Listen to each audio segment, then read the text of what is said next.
আসসালামু আলাইকুম। কেমন আছেন সবাই? আশা করছি ভালো আছেন, সুস্থ আছেন। আমিও আল্লাহর রহমতে ভালো আছি, সুস্থ আছি। আপনাদের সামনে মাই স্পাইসি কিচেন লাইফ চ্যানেলটিতে আবার নতুন একটি ব্লগ নিয়ে হাজির হয়েছি। আমি আপনাদেরকে স্বাগত জানাচ্ছি, ফারজানা হোসেন। কথা বলতে বলতে আমি এখানে পাট শাকটা রেডি করে ফেলেছি। পাট শাক রান্না করতে খুব একটা সময় লাগে না, শুধুমাত্র কয়েকটা পেঁয়াজ কেটে নিয়ে তেলের মধ্যে ছেড়ে দিয়ে ভাজি করে নিলেই হলো। এটা খুব অল্প সময় হয়ে যায়, কিন্তু এটা খুব সুস্বাদু একটি শাক। এটা খেতে তো আমার খুব ভালো লাগে। তো হয়ে গেল এটা। এখন এটা একটা বাটিতে আমি সার্ভ করে নিচ্ছি। আমার ভিডিওটি যারা দেখছেন তারা সম্পূর্ণ ভিডিওটি দেখবেন এবং লাইক করে দেবেন, একটা কমেন্ট করে দেবেন। যাদের ভালো লাগলে সাবস্ক্রাইব করে নেবেন। যারা করেছেন তাদেরকে অসংখ্য অসংখ্য ধন্যবাদ। এখানে আমি পুঁটি মাছ হাতে মেখে রান্না করব,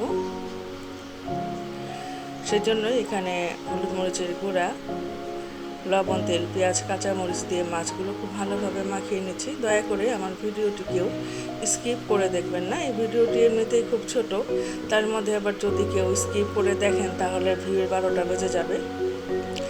তো পরিমাণ মতো পানি দিয়ে এটাকে আমি চুলায় বসিয়ে দিচ্ছি। এখন গরমের দিনে এই শর্টকাট রান্নাগুলো কিন্তু খুবই উপযোগী।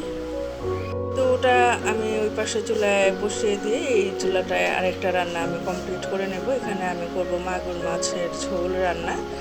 সেজন্য কড়াইতে তেল, পেঁয়াজ, লবণ দিয়ে ভেজে নিচ্ছি। পেঁয়াজটা মোটামুটি ভাজা হয়ে গিয়েছে, একটু পানি দিয়ে নিলাম। এখন এর মধ্যে আমি একে একে সব কয়টা মশলা দিয়ে নেব। এখানে তেমন কোনো মশলার ব্যবহার আমি করছি না। হলুদ মরিচের গুঁড়ার সঙ্গে একটু আদা বাটা দেব, একটু জিরার গুঁড়া দেব। ভালোভাবে কষিয়ে নিচ্ছি। কষানো হয়ে গেলে এর মধ্যে আমি মাগুর মাছ আর কয়েকটা টমেটো দিয়ে নেব। ওই পাশে চুলায় দেখুন পুঁটির মাছটা বলক উঠে এসেছে, এটা কিছুক্ষণ পরে হয়ে যাবে। এখানে আমি আবার টমেটো দিয়ে নিলাম। তো এখন আমি কুটে ধুয়ে পরিষ্কার করে নেওয়া মাগুর মাছগুলো এখানে কড়াইতে দিয়ে দিলাম। এটা ভালোভাবে নেড়েচেড়ে আমি একটু কষিয়ে নেব। কষানো হয়ে যাওয়ার পরে এখানে আমি কয়েকটা কাঁচামরিচ আর একটু ঝোল রাখবো, তো তাই একটু পরিমাণ মতো পানি দেব। আগে একটু ভালোভাবে কষিয়ে নিই। ওপাশে চলুন আবার একটু পুঁটির মাছটা আপনাদেরকে দেখাই। এটা প্রায় হয়ে এসেছে, দেখতে খুব সুন্দর লাগছে। আর এখানে আমি একটা মাছ 2 টুকরা করে নিয়েছি। আমার ছেলেটাকে আর ছোট মেয়েটাকে ভেজে দেব। তো এখানে মশলা মাখিয়ে নেব আমি। হলুদ মরিচের গুঁড়া, লবণ, একটু লেবুর রস দিয়েছিলাম আমি প্রথমে, আর এখন একটু সরষার তেল এখানে দিয়ে খুব ভালোভাবে আমি মাখিয়ে নেব। সরষার তেলটা দিলে কি হয়, মশলাটা মাছের সাথে খুব ভালোভাবে মাখানো যায়, খুব সুন্দরভাবে এটা মিশে যায়।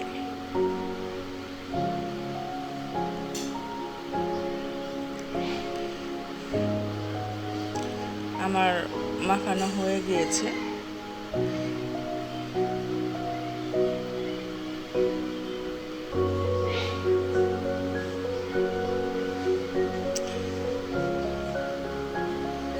তো কড়াইতে আমি তেল দিয়েছি, এটা গরম হলে আমি এটা মাছটা দিয়ে দিলাম।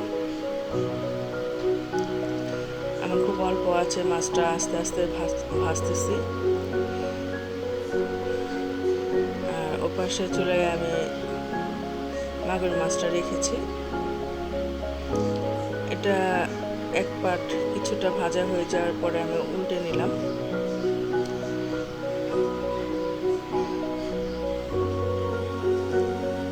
আর এখানে আমি ঝোলের জন্য সামান্য একটু পানি আর কয়েকটা কাঁচামরিচ দিয়ে নিয়েছি। এটা ঢেকে দিব, এটাকে আর এখন খুলবো না।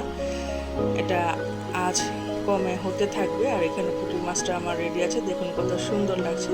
ভিডিওটি দেখার জন্য অসংখ্য ধন্যবাদ। খোদা হাফেজ।